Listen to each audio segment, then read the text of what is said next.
ब्रेकनंतर स्वागत आहे. बातमी आहे मुख्यमंत्री देवेंद्र फडणवीस यांनी पुण्याच्या चाकण इथल्या ब्लू एनर्जी मोटर्सच्या नव्या उत्पादन प्रकल्पाचं उद्घाटन केलं.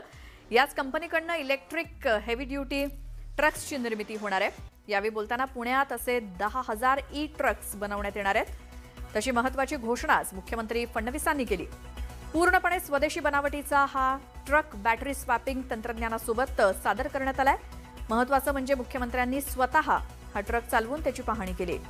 यासोबतच मुंबई आणि पुण्यादरम्यान देशातील पहिल्या इलेक्ट्रिक कॉरिडॉरचं सुद्धा उद्घाटन करण्यात आलं. मेक इन इंडियाला चालना देणारा हा प्रकल्प महाराष्ट्राच्या औद्योगिक विकासासाठी आणि पर्यावरणाच्या रक्षणासाठी एक महत्त्वाचं पाऊल असल्याचं मानलं जात आहे.